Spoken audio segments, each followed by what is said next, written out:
You are not the only one. I will always be with you.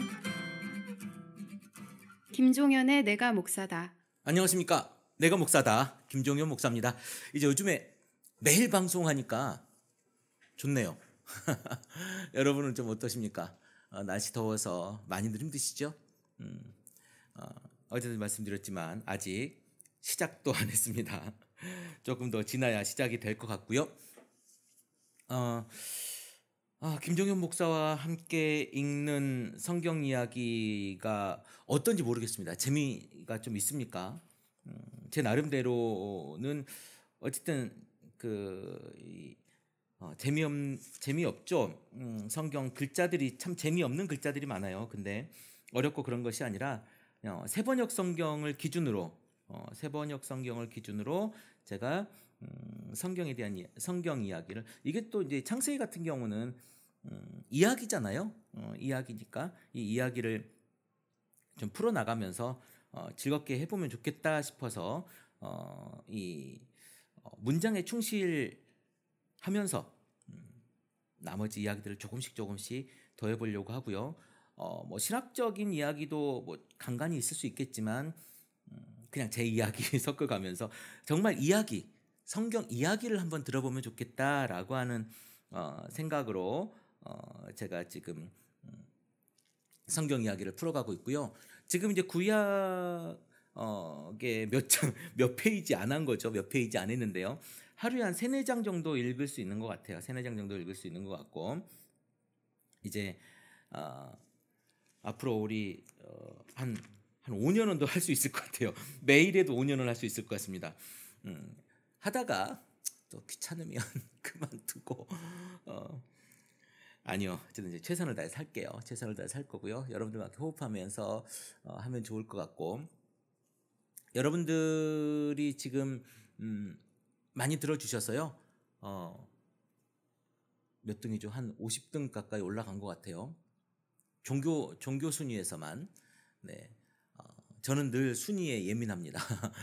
순위가 많이 올라갈수록 좋고요. 많이 올라갈수록 많은 사람들이 들을 수 있습니다. 지금 전체 순위는 한 500등 정도 되는 것 같아요. 500등 안에 있는 것 같고요.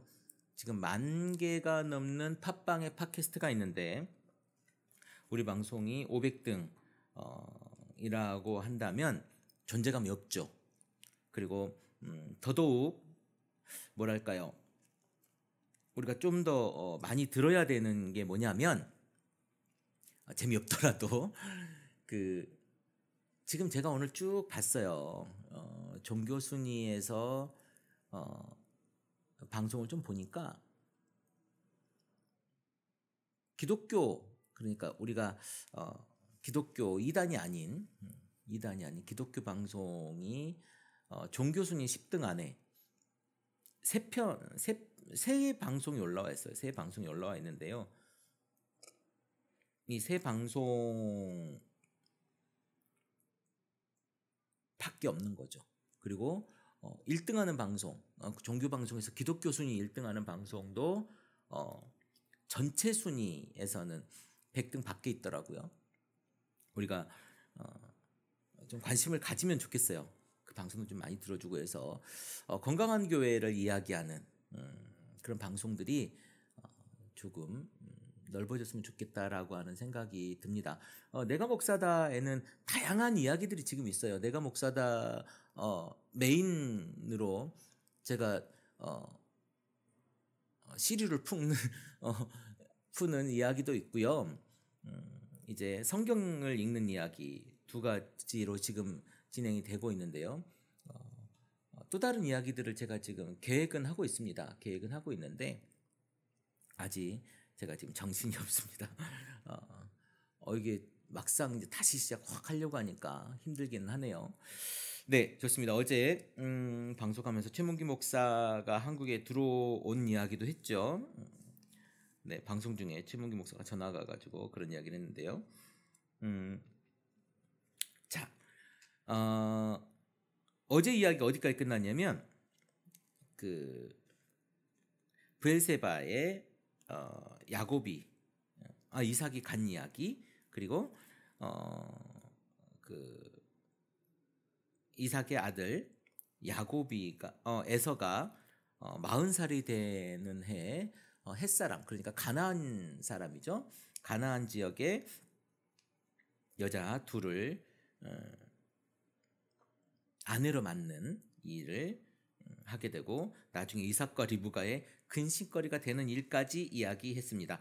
오늘 기대하라고 제가 어제 말씀을 드렸는데요. 오늘은 무슨 얘기냐면 자, 그 유명한 이야기입니다. 이삭이 늙어서 눈이 어두워 잘 볼 수 없게 된 어느 날 맏아들 에서를 불렀습니다. 자, 에서를 불렀어요. 에서를. 나의 아들아, 에서가 대답했습니다. 예, 제가 여기 있습니다. 선지자들이 그 하나님께서 선지자들을 부를 때 제가 여기 있나이다 이렇게 얘기를 했죠. 제가 여기 있습니다. 이삭이 말합니다. 얘야, 보아라. 너의 아버지가 이제는 늙어서 언제 죽을지 모르겠구나. 그러니 이제 너는 나를 생각해서 사냥할 때 쓰는 기구들 곧 화살통과 활을 메고 들로 나가서 사냥을 해다가 내가 좋아하는 별미를 만들어서 나에게 갖고 오니라. 내가 그것을 먹고 죽기 전에 너에게 마음껏 축복하겠다. 이삭이 자기 아들 에서에게 이렇게 말하는 것을 리브가가 엿들었습니다. 그러니까 아버지가 이제 축복하려고 죽을 준비를 하는 거죠. 나이가 이제 들었다 생각하고 그때 그 이야기를 어떻게 할 것인가 이야기를 아내가 들은 거죠. 그래서 에서가 이제 뭘 잡으러 사냥하러 나갔을 거 아닙니까? 에서는 힘도 세고 사냥을 좋아하는 털도 북실북실하고 남자스러웠나 봐요. 그래서 에서가 뭘 잡아하려고 들로 나가자 리브가는 아들 야곱에게 말했습니다. 아들 야곱에게 말했습니다. 얘야, 나 좀 보자. 이리 와봐라. 얘야, 너희 아버지가 너희 형에게 하는 말을 내가 들었는데 사냥을 해다가 별미를 만들어서 아버지께 가져오라고 하시면서 그걸 잡수시고 돌아가시기 전에 주님 앞에서 너희 형에게 축복하겠다고 하시더라. 그러니 얘야, 너희 어머니가 하는 말을 잘 듣고 시키는 대로 해라. 염소가 있는 데로 가서 어린 것으로 통통한 놈 2마리만 나에게 끌고 오너라. 너희 아버지가 어떤 것을 좋아하는지 내가 잘 아니까 아버지가 잡수실 별미를 만들어줄 테니 너는 그것을 아버지께 가져다 드려라. 그러면 아버지가 그걸 잡수시고 돌아가시기 전에 너에게 축복해 주실 것이다. 야곱이 이렇게 얘기합니다. 어머니 리브가에게 말하면서 형 에서는 털이 많은 사람이고 나는 이렇게 피부가 매끈매끈한 사람인데 아버지께서 만져보시고 나에게 얘기하면 어떻게 하겠습니까? 아버지를 속인 죄로 축복은커녕 오히려 저주를 받을 것이 아닙니까? 어머니가 아들에게 말합니다. 아들아, 저주는 이 어미가 받으면 내가 시키는 대로 해라. 가서 2마리를 끌고 오너라. 새끼 염소 2마리, 통통한 놈을 끌고 오라는 거죠. 그가 가서 2마리를 붙잡아서 아버니에게 끌고 오니 그의 어머니가 그것으로 아버지 입맛에 맞게 별미를 만들었습니다. 그러니까 야곱이를 극진하게 생각했던 엄마의 마음이죠. 야곱을 좋아했던 엄마예요. 왜냐하면 아마도 에서는 결혼하는 것도 그렇고 말을 엄청 안 들었나 봐요. 그러니까 눈밖에 난 것 같은데 아버지는 또 이제 아버지로서 남성다움 뭐 이런 걸 또 좋아하셨던 것 같죠. 그 전에 이야기 보면 이제 에서가 사냥해온 음식들을 좋아했다고 이야기를 하고 있죠. 그러니까 아버지는 에서를 좀 좋아했던 것 같아요. 다음에 리브가는 자기 집에 잘 간직하여 둔 맏아들 에서의 옷 가운데 좋은 것을 꺼내서 작은 아들 야곱에게 입혔습니다. 왜냐하면 이제 아버지가 눈이 안 좋으니까 냄새 같은 것도 맡게 하려고 좀 이렇게 변장을 하는 거죠. 변장을. 그래서 가장 먼저 좋은 옷을 꺼내 입혔습니다. 그리고 리브가는 염소 새끼 가죽을 야곱의 매끈한 손과 목덜미에 둘러주고 나서 자기가 마련한 별미와 빵을 아들 야곱에게 들려주었습니다. 그러니까 저는 이게 얼마나 털이 많으면 염소 털 가죽을 목에 두르는데 그게 에서의 털과 같이 보일까? 자기들끼리 보고 엄청 웃었을 것 같아요. 생각해 보세요. 염소 털을 손과 목에 이렇게 하고 야곱이 아버지에게 가서 아버지하고 불렀다. 그러자 이삭이 나 여기 있다더라. 너는 누구냐? 너는 누구냐? 아니 당연히 아들이 왔는데 너는 누구냐 하고 부른 겁니다. 왜냐하면 그때 당시 그 상황은 지금 아버지한테 별미를 주기 전이란 말이에요. 그게 다 이렇게 하기 전이란 말이죠. 근데 아버지 하고 부르는데 너는 누구냐고 물어봐요. 참 이상한 아버지입니다. 목소리도 모르는. 야곱이 아버지에게 말하였는데 저는 아버지의 mad아들 에서입니다. 이야, 이렇게 능청스럽게 이야기를 합니까? 아버지께서 말씀하신 그대로 하였습니다. 이제 일어나 앉으셔서 제가 사냥하여 온 고기를 잡수시고 저에게 마음껏 축복하여 주시기를 바랍니다. 이삭이 아들에게 물었습니다. 얘야, 어떻게 그렇게 빨리 사냥거리를 잡았느냐? 야곱이 대답하되 아버지께서 섬기시는 주 하나님이 일이 잘 되게 저를 도와주셨습니다. 이삭이 야곱에게 말합니다. 얘야, 내가 너를 좀 만져볼 수 있게 이리 가까이 오너라. 내가 정말로 나의 아들 에서인지 좀 알아봐야 되겠다. 그러니까 말이나 행동이나 이런 상황은 맞는데 목소리가 이상한 거죠. 야곱이 아버지 이삭이 가까이 가니 이삭이 아들을 만져보고 중얼거렸습니다. 목소리는 야곱의 목소리인데 손은 에서의 손이로구나. 이삭은 야곱의 두 손이 저의 형 에서의 손처럼 털이 나 있으므로 그가 야곱인 줄 모르고 그에게 축복하여 주기로 하였습니다. 이삭은 다짐했습니다. 내가 정말로 나의 아들 에서냐? 야곱이 대답합니다. 예, 그렇습니다. 야, 둘 다 아주 뭐 가까이 눈앞에서 얼마나 떨렸을까요? 심장을 만졌으면 금방 알았을 텐데. 참 정말 웃긴 장면 아닙니까? 이게 우리가 봐보세요. 아들과 아버지가 속고 속이는 장면 아니잖아요. 이제 야곱이 이삭이 아들에게 이야기하면 야곱에게 내가 사냥한 것을 내게 갖고 오너라. 내가 그것을 먹고 너에게 마음껏 복을 빌어주겠다. 야곱이 이삭에게 요리한 것을 가져다 주니 이삭이 그것을 먹었습니다. 야곱이 포도주를 가져다가 따르니 이삭이 그것을 마셨습니다. 그의 아버지 이삭이 그에게 말합니다. 나의 아들이 이리 와서 나에게 입을 맞추어다오. 야곱이 가까이 가서 그에게 입을 맞췄고 이삭이 야곱의 옷에서 나는 냄새를 맡고서 그에게 복을 빌어 주었습니다. 냄새를 확인할 정도였다면 아마도 그 야곱보다도 에서의 그 냄새를 잘 가까이 했던 이삭이었던 것 같아요. 나의 아들에게서 나는 냄새는 주님께 복받은 밭의 냄새로다. 하나님은 하늘에서 이슬을 내려주시고 땅에 기름지게 하시고 곡식과 새 포도주가 너에게 넉넉하게 하실 것이다. 여러 민족이 너를 섬기고 백성들이 너에게 무릎을 꿇을 것이다. 너는 너의 친척들을 다스리고 너의 어머니의 자손들이 너에게 무릎을 꿇을 것이다. 너를 저주하는 사람마다 저주를 받고 너를 축복하는 사람마다 복을 받을 것이다. 이삭은 이렇게 야곱에게 축복하여 주었고요.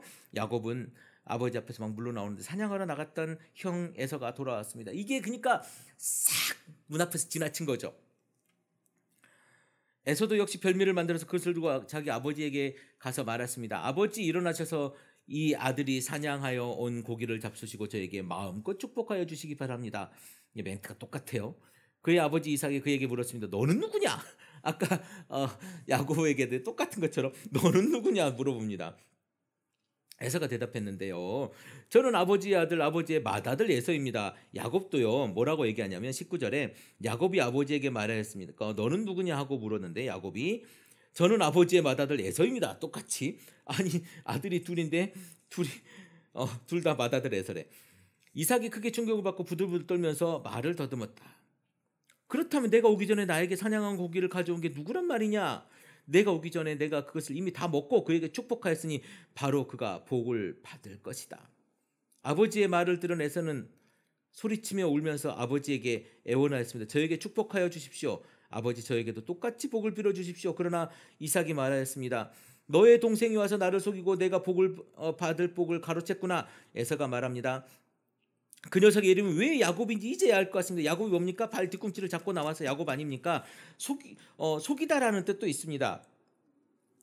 이제야 알 것 같다. 그 녀석이 이번까지 2번이나 저를 속였습니다. 저번에는 맏아들의 권리를 저에게 빼앗았고 이번에는 제가 제가 받을 복까지 빼앗아 갔습니다.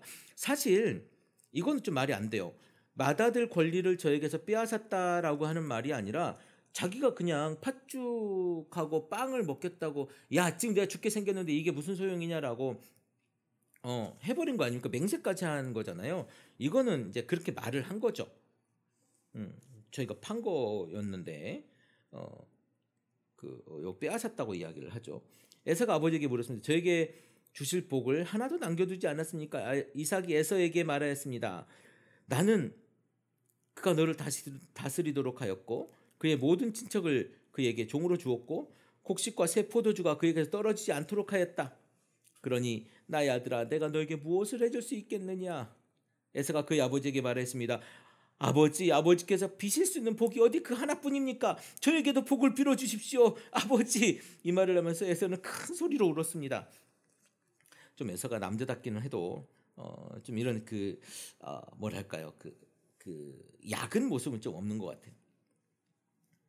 그의 아버지 이삭이 그에게 대답합니다. 내가 살 곳은 땅이 기름지지 않고 하늘에서 이슬도 내리지 않는 곳이다. 너는 칼을 의지하고 살 것이며 너의 아우를 섬길 것이다. 그러나 애써 힘을 기울이며 너는 그가 내 목에 씌운 명예를 부술 것이다. 명예가 아니고 멍해입니다. 그가 내 목에 씌운 멍해를 부술 것이다. 아이고, 빌 복이 하나도 안 남았네요. 에서는 아버지에게 받은 축복을 야곱에게 빼앗긴 것 때문에 아버지에게 받을 축복을 야곱에게 빼앗긴 것 때문에 야곱에게 원한이 깊어갔습니다. 그는 혼자서 아버지를 곡할 날이 멀지 않았으니 그때가 되면 동생 야곱을 죽이겠다. 그러니까 아버지가 돌아가시면 야곱을 죽이겠다고 한 거죠. 하고 마음을 먹었습니다. 리브가는 맏아들에서가 하고 다니는 말을 전해 듣고는 작은 아들을 불러다 놓고 말했습니다. 그러니까 그때 당장 이렇게 나간 게 아니고 우리 보통 이제 그렇게 아버지의 축복을 받고 죽이겠다 하고 나서 바로 야곱이 도망갔다고 생각하는데요. 얼마나 서운하고 화가 났으면 돌아다니면서 이제 자기 친구들이랑 막 이렇게 다니면서 그 막걸리 한잔 하면서 막 이렇게 행패 부리고 속상해하고 막 그렇다는 거겠죠. 그러니까 동네에서 그렇게 얘기하는 것을 에서가 하고 다니는 말을 전해 듣고는 작은 아들 야곱을 불러놓고 말했습니다. 너의 형 에서가 너를 죽여서 한을 풀려고 한다. 그러니 나의 아들아 너는 내가 시키는 대로 해라. 이제 곧 하란에 계시는 라반 외삼촌에게로 가거라. 너의 형 분노가 풀릴 때까지 넌 얼마 동안 외삼촌 집에 머물러라. 내 형의 분노가 풀리고 내가 형에게 한 일을 너의 형이 잊으면 거기를 떠나서 돌아오라고 전가를 보내마. 내가 어찌 하루에 자식 둘을 다 잃겠느냐. 이렇게 이야기를 하고 라반의 집에 보냅니다. 리브가가 이삭에게 말합니다. 나는 햇사람의 딸들 때문에 나는 사는 게 아주 넌더리가 납니다. 야곱이 이 땅에 사는 사람들의 딸들 곧 햇사람, 히타이트 그 가나안 사람의 딸들 가운데서 아내를 맞아들인다고 하면 야곱조차도 내가 살아있다고는 하지만 나에게 무슨 사는 재미가 있겠습니까? 그러니까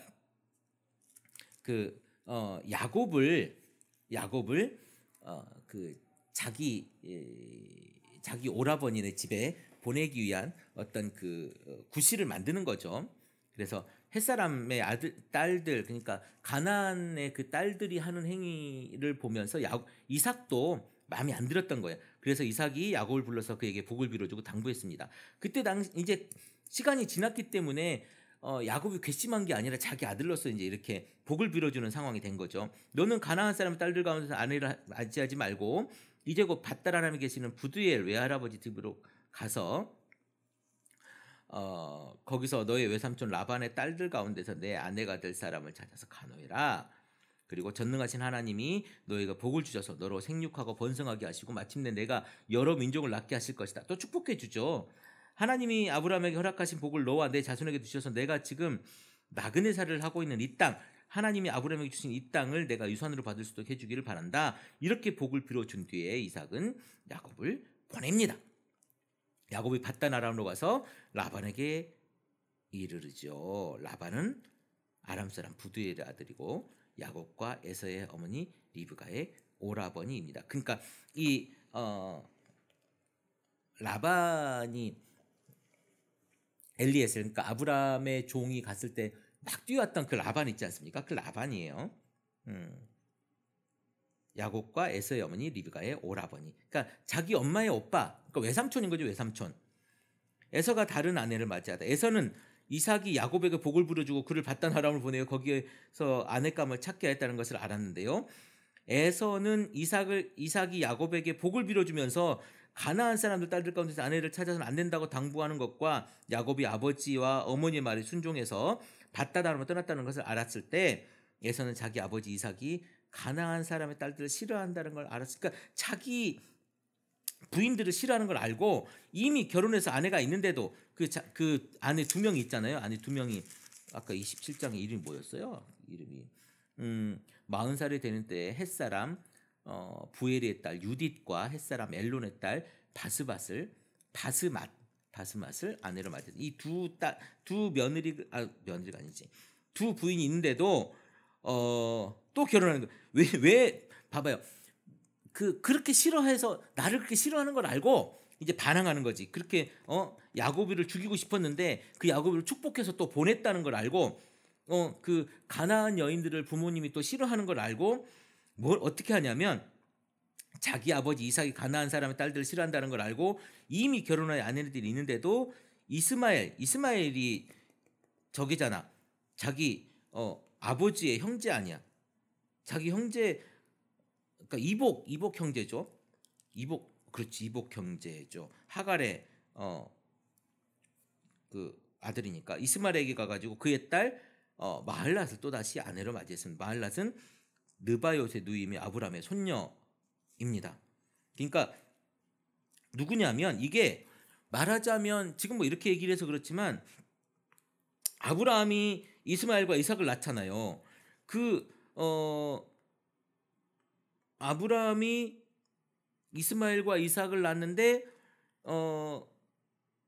이스마엘이 마할랏과 느바요스를 낳아요. 그쵸? 응? 마할랏과 느바요스를 낳고 이삭은 야곱과 에서와 야곱을 낳죠. 그러니까 뭐냐면 이게 사촌지간인 거야. 사촌지간. 마할랏과 느바요스의 누이다. 마할랏은 느바요스의 누이다. 그리고 아브라함의 손녀예요. 그렇죠. 사촌이니까 아브라함의 손녀가 되는 거죠. 우리는 이삭 쪽만 이렇게 생각을 하고 아브라함과 이삭과 야곱과 뭐 이렇게만 생각을 하는데 그게 아니라 그 이스마엘 쪽도 지금 계속 자손들이 번성해 가고 있어요. 망한 게 아니에요. 야곱이 브엘세바를 떠나 하란으로 가다가 어떤 곳에 이르렀는데 해가 저물었으므로 거기에서 하룻밤을 지나게 되었습니다. 그는 돛 하나를 주어 베개를 삼고 거기에 누워 자다가 꿈을 꿨습니다. 그가 보니 땅에 층계가 있고 꼭대기가 하늘에 닿아 있고 하나님의 천사들이 그 층계를 오르락 내리락 하고 있었는데 주님께서 그 층계 위에서 말씀해 줍니다. 나는 주 너의 할아버지 아브라함을 보살펴준 하나님이요 너의 아버지 이삭을 보살펴준 하나님이고 내가 지금 누워있는 이 땅을 내가 너와 내 자손에게 주겠고 너의 자손이 땅의 티끌처럼 많아질 것이며 동서남북 지방으로 사방으로 퍼질 것이며 이 땅의 모든 백성이 너와 너의 자손 덕분에 복을 받게 될 것이고 내가 너와 함께 있어 내가 어디로 가든지 너를 지켜주며 내가 너를 다시 이 땅으로 데려오게 하겠다. 하나님께서 다시 이 땅으로 돌아오게 한다고 말씀을 하시잖아요. 생각해 보세요. 고향을 떠난 사람에게 다시 고향으로 돌아오게 하겠다고 하는 축복이 얼마나 크겠습니까? 복을 이제 그 믿음을 주는 거죠. 내가 너에게 약속한 것이 다 이루어질 때까지 내가 너를 떠나지 않겠다고 약속해 줍니다. 하나님께 함께 하겠다고 아브라함과 이삭의 하나님이 이제 나와 함께 하겠다고 그렇게 약속을 합니다. 야곱은 잠에 깨서 혼자 생각했습니다. 주님께서 분명히 여기 계시는데도 내가 미처 그것을 몰랐구나. 그는 두려워하면서 중얼거렸습니다. 이 얼마나 두려운 것인가. 이곳을 다름한 하나님의 집이다. 여기가 바로 하늘로 들어가는 문이다. 라고 이야기를 하죠. 자, 우리가 여기서 헷갈리지 말아야 될 건 뭐냐면 야곱의 환도뼈가 부러지고 사닥달의 천사와 싸우고가 지금 이 장면이 아니에요. 근데 많은 사람은 이 장면이라고 생각을 하죠. 이 장면이 아니고요. 이 장면에서는 하나님의 이야기를 듣고요. 나중에 또 그 이야기가 나옵니다. 근데 장소는 굉장히 중요한 장소죠. 야곱은 다음날 아침 일찍 일어나서 베개를 삼아 벤 그 돌을 가져다 기둥으로 세우고 그 위에 기름을 붓고 그건 이름을 베델이라고 하였습니다. 그 성의 본래 이름은 루스였는데요. 루스 야곱은 원래 이렇게 서원했습니다. 하나님께서 저와 함께 계시고 제가 가는 이 길에 저를 지켜주시고 먹을 것과 입을 것을 주시고 제가 안전하게 아버지의 집을 다시 돌아오게 해주시면 하나님께서 내가 너를 다시 이 땅으로 데려오겠다라고 말씀하셨으니까 그렇게 해주시면 주님이 저의 하나님이 되고 주님이 저의 하나님이 되실 것이고 제가 기둥으로 세운 이 돌이 하나님의 집이 될 것이며 하나님께서 저에게 주신 모든 것의 열의 하나 10분의 1 11조라고 사람들 많이 얘기하는 거죠. 10분의 1을 하나님께 드리겠습니다. 그러니까 하나님께 서원을 하는 장면입니다. 자, 이제 중간에 가다가 이런 일이 이제 있었다 이렇게 이제 얘기를 하고요. 베델이라는 곳이죠. 베델은 하나님의 집이라는 뜻 아니겠습니까?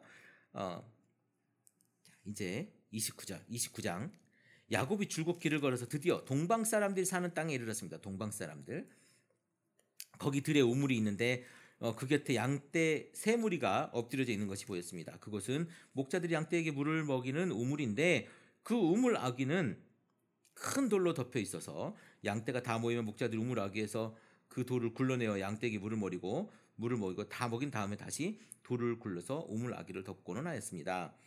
그러니까 그 우물을 아끼는 건지 아니면 관리를 잘하고 있는 거죠. 우물을 뚜껑을 덮었다 열었다 하는 거니까. 야곱이 목자들에게 물었습니다. 여보시오, 어디서 오는 길입니까? 그들이 대답합니다. 우리는 하란에서 오는 길입니다. 아이고, 내가 하란 가는 길인데 하란에서 오는 길에 잘 만났다. 야곱이 그들에게 묻습니다. 나홀이라는 분의 손자인 라반이라는 분을 아십니까? 그들이 대답하되 예, 우리는 그를 잘 압니다. 야곱이 또 그들에게 물었습니다. 그분이 평안하십니까? 그들이 대답합니다. 잘 삽니다. 그 양반 잘 살아요. 마침 저기 그의 딸 라헬이 양떼를 몰고 옵니다. 여러분 그 라헬이라고 하는 이름을 잘 기억하셔야 돼요. 라헬은 미국에는 성경 이름이 되게 많죠. 미국 사람들 이름에 매튜, 폴 이런 사람들 많은데 라헬은 여자 이름으로서 레이첼이라고 하는 이름이죠. 양떼를 몰고 오고 야곱이 말했습니다. 아직 해가 한창인데 아직은 양떼가 모일 때가 아닌 것 같은데 양떼에게 물고 다시 풀을 뜯기로 나가야 하지 않습니까? 그러니까 지금 해가 한창인데 그냥 물을 한바탕 더 풀을 먹여야 되는 거 아닙니까? 그러니까 그렇지 않습니다. 양떼가 다 모일 때까지 기다렸다가 다 모이면 우물아귀에 돌을 굴려내고 양떼에게 물을 먹입니다. 그러니까 한 사람 한 사람 물을 먹이는 게 아니라 다 모이면 그 양떼 그 팀들이 다 모이면 양떼에게 물을 먹이나 봐요. 야곱이 목자들과 말하고 있는 사이에 라헬이 아버지 양떼를 이끌고 왔습니다. 라헬은 양떼를 치는 목동이었습니다. 그러니까 라반의 딸 라헬을 목동으로 이렇게 하고 있었던 거죠. 그 리브가는 목동이 아니었군요. 그 물을 들어왔군요. 야곱이 외삼촌 라반의 딸 라헬과 그가 치는 외삼촌 양떼를 보고 우물아귀에서 돌을 굴려내요. 그러니까 자기가 그 라헬을 보고 돌을 굴려줬습니다. 굴려주고 외삼촌의 양떼에게 물을 먹였습니다. 그리고 나서 야곱은 라헬에게 입을 맞추고 기쁜 나머지 큰 소리로 울면서 얼마나 고생했겠어요. 드디어 내가 찾았구나. 그런 생각을 하고 기쁜 나머지 큰 소리로 라헬이 자기 아버지 자기 외삼촌이라는 것과 라헬의 아버지가 자기 외삼촌이라는 것과 자기가 리브가의 아들이라는 것을 라헬에게 말했습니다. 라헬이 달려가서 아버지에게 이 사실을 이야기합니다. 집 옆이었는지 좀 얼른 달려갔네요. 라반은 누이의 아들 야곱이 왔다는 말을 듣고 그를 만나러 곧장 달려와서 그를 보자마자 껴안고 입을 맞추고 자기 집으로 데려갔습니다. 이제 드디어 그러니까 뭐냐면 야곱이 그 먼 길을 떠나서 고생하면서 왔단 얘기죠. 근데 이때 나이가 아기가 아니에요. 아까 우리가 봤던 것처럼 그 에서가 나이 40에 결혼을 하고 나서 또 결혼을 할 만큼 그만큼 나이 40이 한참 넘은 나이예요. 그 나이에 이제 어른의 나이에 지금 여기까지 온 거죠. 어른의 나이에 이래까지 왔고요. 자, 그래서 우리는 어린 나이에 개나리 보쌈 싸고 갔다는 얘기로 다들 기억하는데요. 그렇지 않습니다. 나이가 어른이 된 나이에 걸어간 거예요. 야곱이 라반의 집에서 일을 하는데요. 잘 보세요. 야곱이 한 달을 라반의 집에 머물렀을 때 한 달 동안 이제 무의도식하고 이제 거기서 이제 있었는데 라반이 그 사람한테 이야기합니다. 내가 나의 조카이긴 하지만 내 일을 거저할 수 없진 않느냐. 너에게 어떻게 보수를 주면 좋을지 내 말을 좀 들어보자. 그냥 이제 와가지고 그냥 일을 하는 거지. 한 달 동안 같이 살아야 되니까 할 일이 좀 많겠어요? 이것도 치우고 장작도 패고 그랬겠죠. 그렇게 했는데 어, 야곱은 뜻밖의 이야기를 합니다. 라반에게 두 딸이 있었는데요. 맏딸 이름은 레아고 둘째 딸 이름은 라헬이다. 그러니까 첫째 딸이 레아고 둘째 딸이 야곱이 맨 처음에 만났던 사람이니까 그러니까 둘째 딸인 거예요. 둘째 딸. 레아는 눈매가 부드럽고 라헬은 몸매가 아름답고 용모도 예뻤다라고 지금 이야기를 하는데 세번역은 레아는 눈매가 부드럽고라고 표현을 했는데요. 우리 개역개정판에는 뭐라고 돼 있냐면 옛날 성경에는 레아는 시력이 약하고 이렇게 돼 있습니다. 그러니까 시력이 약하다, 시력이 눈매가 부드럽다 뭐 이렇게 지금 표현이 되어져 있어요. 라헬은 몸매가 아름답고 용모도 예뻤는데요. 야곱은 라헬을 더 사랑했습니다. 나중에 재미있는 이야기가 있어요. 그래서 그는 제가 7년 동안 외삼촌 일을 해드릴 테니 그때 가서 외삼촌은 작은 딸 라헬과 결혼하게 해주십시오. 그러자 라반이 말합니다. 그 아이를 다른 사람과 짝지어주는 것보다 그래 좋아 우리 라헬을 딴 사람에 주는 것보다 야 너한테 주는 게 훨씬 낫지. 그러면 여기서 나와 함께 살자. 야곱은 라헬을 아내로 맞으려고 7년 동안이나 일을 했습니다. 라헬을 사랑하기 때문에 7년이라는 세월을 마치 며칠같이 느껴졌습니다. 이야 정말 사랑했나 봅니다. 그 사랑을 위해서 7년을 하루같이 멋지네요. 우리 이런 사랑을 해야 되지 않겠습니까? 연애를 지금 혹시라도 연애를 해야 될 사람이거나 연애를 하고 있는 사람이라면 이 정도 멋지네요. 7년이 며칠처럼 표현이 멋진 건지 그 개역개정판이 이렇게 되어 있어요. 야곱이 라헬을 위하여 7년 동안 라반을 섬겼으나 그를 사랑하는 까닭에 7년을 며칠같이 여겼더라. 이야 좋습니다. 7년이 지난 뒤 야곱이 라반에게 말했습니다. 약속한 기한이 다 되었습니다. 이제 장가들게 해주십시오. 라헬과 결혼하겠습니다. 라반이 그 고장 사람을 다 데리고 와서 잔치를 베풀고 밤이 됐을 때 라반은 큰딸 레아를 데려다가 신방으로 들여보냈는데 야곱은 그것도 모르고 레아와 동침했습니다. 그러니까 얼마나 급했겠어요. 그러니까 결혼식을 하고 이제 신부 얼굴을 안 보고 그냥 신부를 이렇게 신방으로 들여보냈나 보죠. 레아 동침했습니다. 라반은 여종 실바를 자기 딸 레아에게 몸종으로 주었습니다. 자기 딸이 아니죠. 라반은 여종 실바를 자기 딸 레아에게 몸종으로 줬고요. 아침이 돼서 야곱이 눈을 떠보니까 이런 딴 사람이야. 결혼을 해가지고 딱 일어났는데 동생이 아니라 누나가 있어. 깜짝 놀랐을 거 아닙니까? 야곱이 라반에게 말했습니다.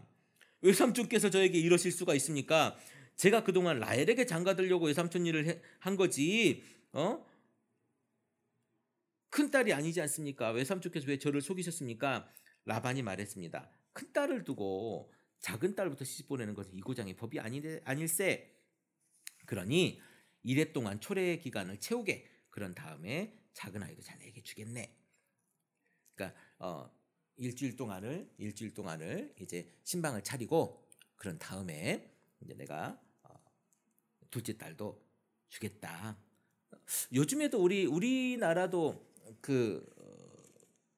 가장 맞이가 시집을 못 가거나 장가를 못 가면 둘째가 조금 그 결혼 시기를 좀 늦추는 경우도 있기는 하죠. 어쨌든 뭐 그런 느낌이라고 보면 될 것 같습니다. 그때 풍습이라고 하니까.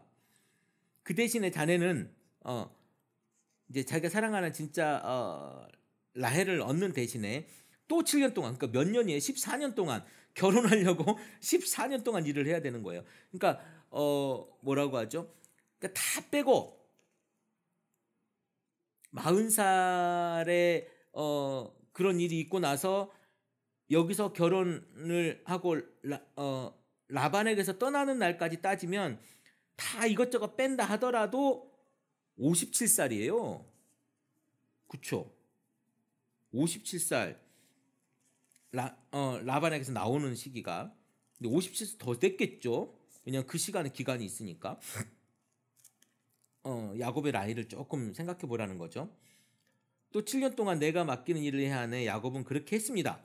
그가 레아와 이래 동안 지내고 나니 라반은 자기 딸 라헬을 그에게 아내로 주었습니다. 라반은 여종 빌하를 아까는 누구죠? 실바 레아의 몸종은 실바 라헬의 몸종은 빌하입니다. 빌하 라헬에게 몸종으로 줬습니다.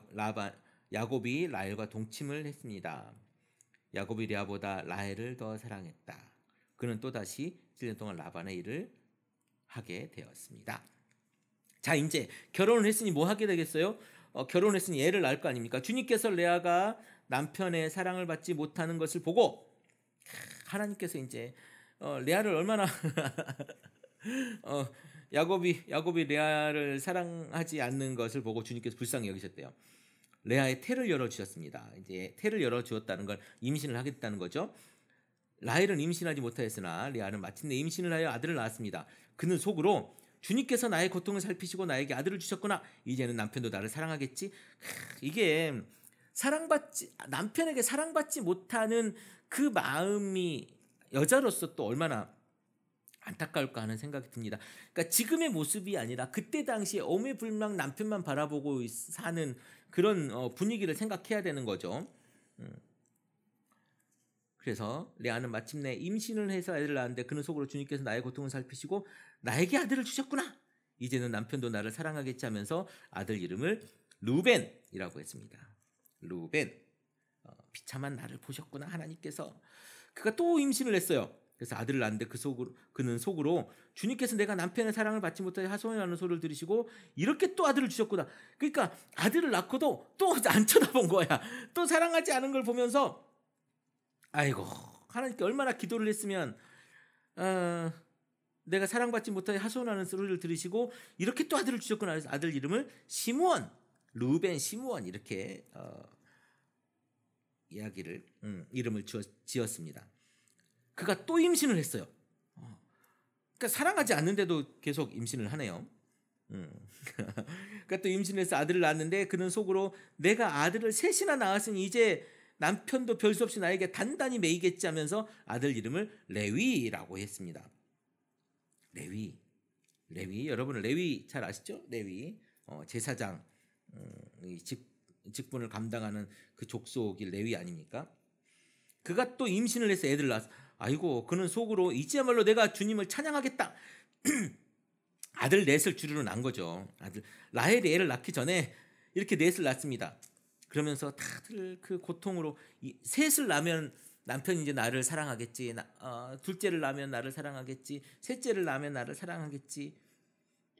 근데 그것도 안 돼서 이제야말로라고 이야기하죠. 넷째를 낳을 때 이제야말로 나를 찬양하겠다면서 그 이름을 유다라고 이야기합니다. 레아의 출산이 그쳤다. 이제 넷을 낳았어. 아들 넷을 낳고 레아가 애를 못 낳고 이제 출산이 애를 못 낳게 되죠. 그 다음에 30장입니다. 라헬은 자기와 야곱 사이에 애가 없으므로 언니를 시세움이 뭐예요? 시샘하고 시기하고 뭐 이런 얘기예요. 시기하고 야곱에게 말합니다. 나도 아이 좀 낳게 해줘요. 그렇지 않으면 죽어버리겠어요. 이러는 거예요. 남편은 협박하는 겁니다. 야곱이 라헬에게 화를 내면서 말하기를 그러니까 부인이 나도 좀 애 좀 낳게 해달라고 왜 맨날 언니만 쭈루루 애를 넷이나 낳냐고 나는 왜 애를 못 낳냐고. 그러니까 야곱이 승질을 낸 거예요. 아니 이 사람아, 내가 하나님이라도 된단 말이요. 당신이 임신할 수 없게 하는 분이 하나님이신데 나더러 어떻게 하라는 말입니까? 라헬이 또 얘기합니다. 나에게 몸종 비라가 있어요. 그 레아의 몸종은 실바잖아요. 실바와 비라가 있어요. 비라와 동침하셔요. 그가 아이를 낳아서 나에게 안겨주면 비라의 몸을 빌려서 나도 당신 집안에 이어가겠어요. 그러니까 이게 뭐냐면 그때만 해도 진짜 몸종은요, 노예는요, 그 모든 것이 주인 거예요. 그러니까 애를 낳아도 주인 겁니다. 근데 가지면 되는 거니까. 그래서 비라와 동침했어요. 그가 아이를 낳아서 나에게 안겨주면 비라의 몸을 빌려서 나도 당신 집안을 이어나가겠어요. 라헬이 자기의 몸종 비라를 남편에게 주어서 아내로 삼게 하니 야곱이 비라에 동침하였습니다. 마침내 비라가 임신을 해서 야곱과 비라 사이에 아들이 태어났습니다. 라헬은 하나님이 나의 호소를 들으시고 나의 억울함을 풀어주시려고. 그러니까 이 억울함이 뭐예요? 언니는 애를 낳고 나는 애를 하나도 못 낳은 거지. 그래서 풀어주시려고 나에게 아들을 주셨구나 하면서 그의 이름을 단이다라고 이야기합니다. 단. 라헬의 몸종인 비라가 또 임신을 해서 두 번째 임신을 해가지고 야곱과 사이에서 애를 또 낳죠. 애를 또 낳는데요. 라헬은 내가 언니와 크게 겨루어서 마침내 이겼다. 그러니까 남편에게서 애를 낳고 레아는 애를 못 낳고 지금 이제 애를 또 둘이나 낳았잖아요. 물론 몸종을 통해서 낳은 거긴 하지만 내가 언니와 크게 겨루어서 이겼다 하면서 그 아이 이름을 납달리라고 합니다. 단과 납달리는 비라의 소생이고 네, 그렇죠. 라헬이 애를 못 낳고 단과 납달리에게 애를 낳죠. 레아는 자기가 다시는 애를 낳을 수 없다는 걸 알고서 자기 몸종 실바를 데려다가 야곱에게 주어서 아내로 삼게 했습니다. 그러니까 애 낳기 경쟁을 하는 거예요 지금. 실바를 또 넣어가지고 애를 낳게 하죠. 이 야곱이 힘들었을 것 같은데 여자가 둘이나 이렇게 집안에 싸우면 레아의 몸종 실바를 야곱 사이에서 아들이 태어난대요. 레아는 내가 복을 받았구나 하면서 그의 이름을 갓이라고 합니다. 갓. 하나님 갓이 아니고 갓입니다. 갓.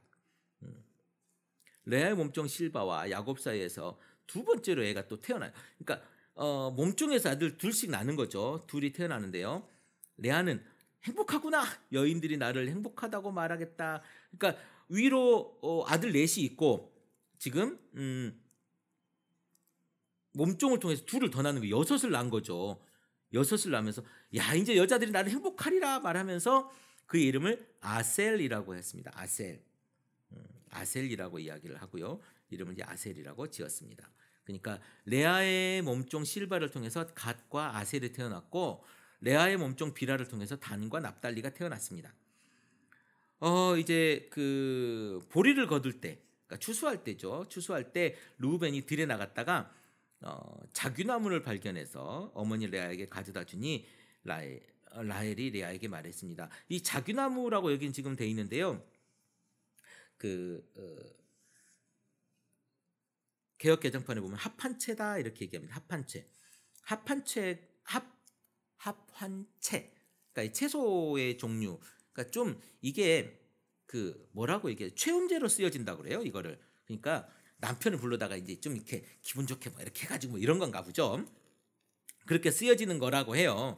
그래서 합한채를 발견해서 어머니한테 가져다 줍니다.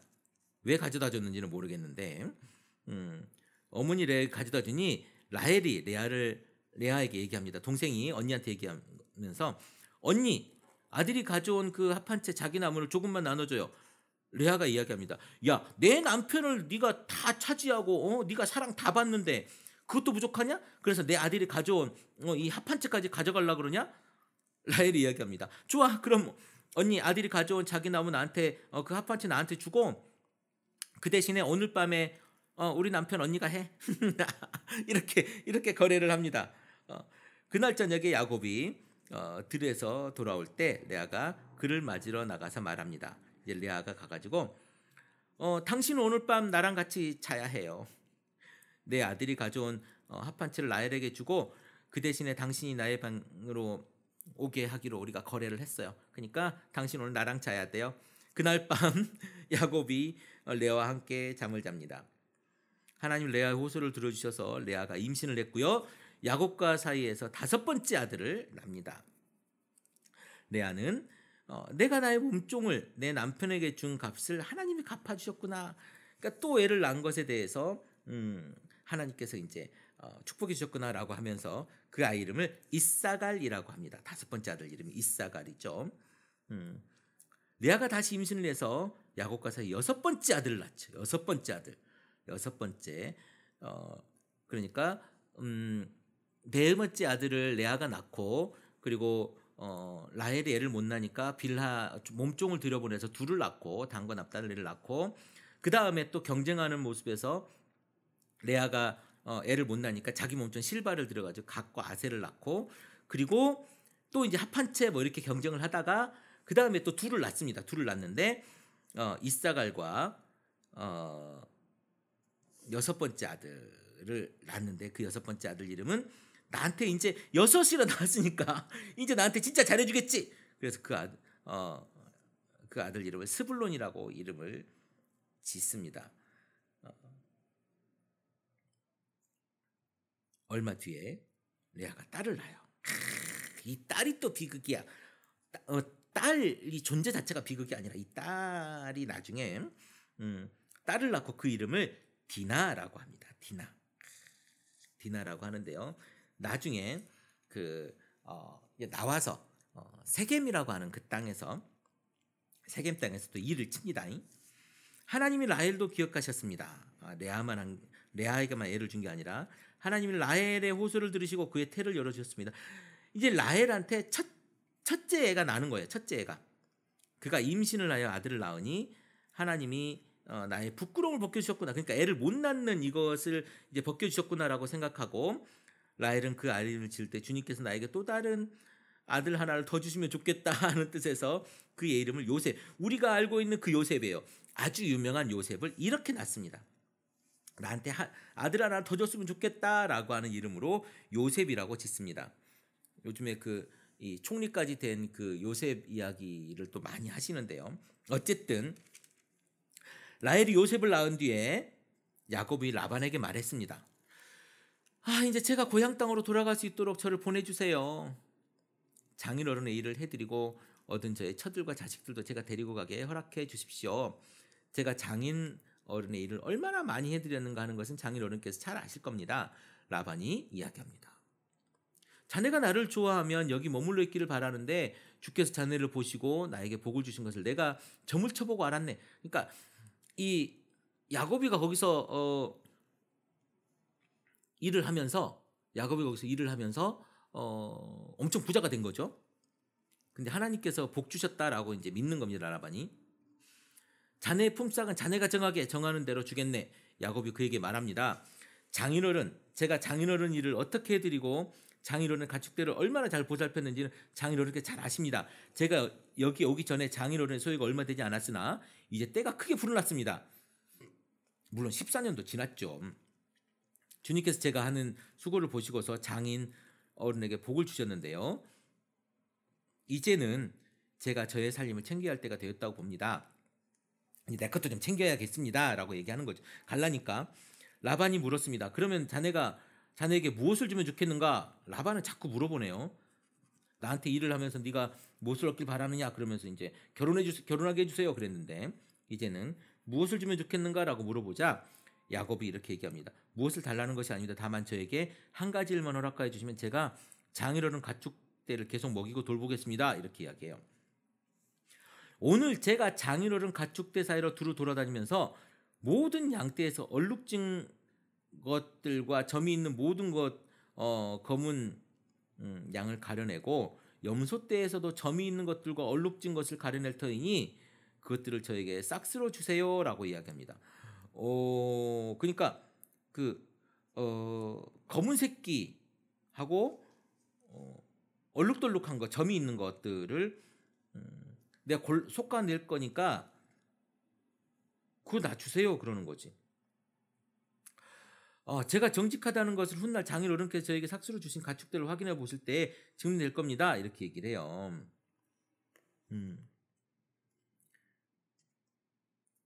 제가 가진 것 중에 얼룩지지 않은 것이나 점이 없는 양이 있든지 검은색이 아닌 새끼양이 있으면 그것이 모두 제가 훔친 것이 될 겁니다. 그러니까 흰 양 뭐 이런 게 있으면 내가 훔친 거다 이렇게 얘기하는 거죠.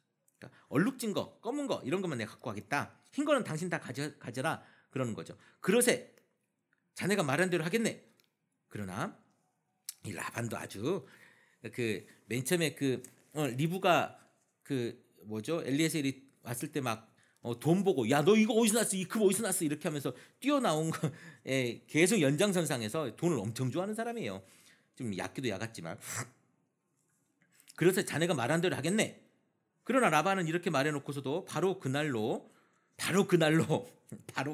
이게 중요한 겁니다. 바로 그날로 가가지고 순념소 가운데서 이제 왜냐하면 순념소가 이제 자기 유전자를 퍼뜨리는 거 아니에요? 순념소 가운데서 줄무늬가 있는 것과 점이 있는 것을 가려내고 또 모든 암염소 가운데서도 흰바탕과 얼룩이 있는 것과 점이 있는 것과 모든 검은 양을 가려내서 자기 아들들에게 줘. 그러니까 원천적으로 얼룩덜룩하고 검은 게 나올 수가 없게 만들어 버리는 거예요.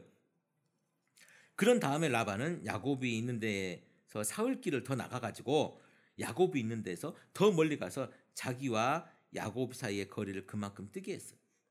그러니까 이것이 중간에 가다가 섞이거나 이렇게 할 수도 있잖아요. 애들이 이제 뭐 동물들이 이제 붙어 있을 수 있으니까 그것만큼도 못하게 사흘길을 더 나가고 사흘길 한참 가잖아요. 야곱은 라반의 나머지 양떼를 찾습니다. 그러니까 도대체가 날 수가 없어. 라반이 약은 거죠. 주겠다 해놓고.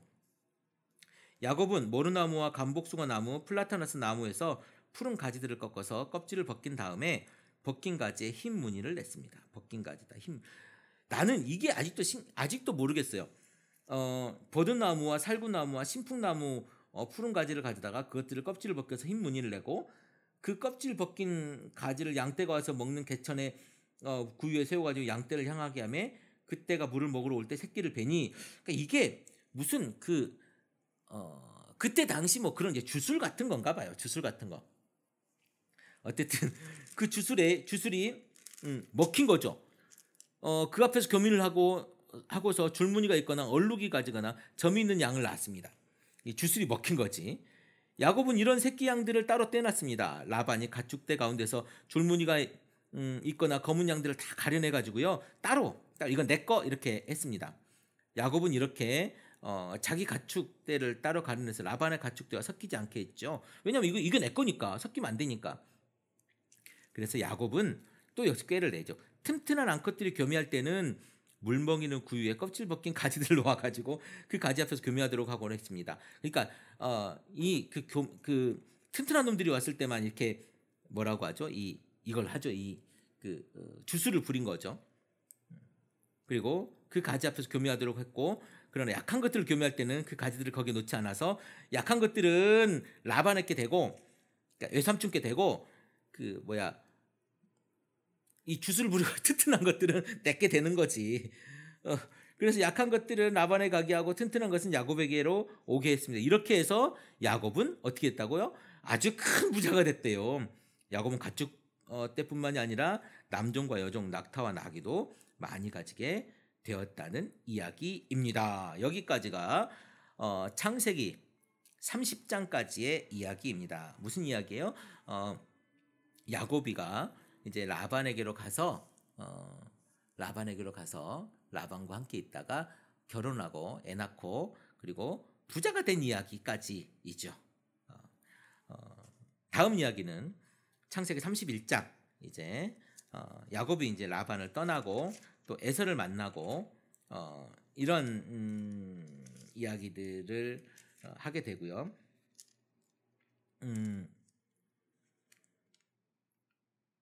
그리고 여러분 잘 아시는 야곱이 이제 그 분이엘에서 싸우고 천사와 씨름하는 장면, 그리고 넘어가서 이제 이런 일이 또 있죠. 야곱이가 에서를 또 만나는 아주 얍사부리한 이야기가 또 거기에 또 있지 않겠습니까? 그리고 그 다음에 아까 제가 그 디나라고 하는 그 딸, 레아가 난 딸이죠. 레아가 난 딸 디나 이야기를 잘 기억하라고 얘기했지 않습니까? 그 디나가 어떻게 되었는지 그 이야기까지 다음 주에 한번 해보겠습니다. 31장부터 34장까지 34장이 좀 기네요. 34장까지 이렇게 한번 읽어보도록 하겠습니다. 어쨌든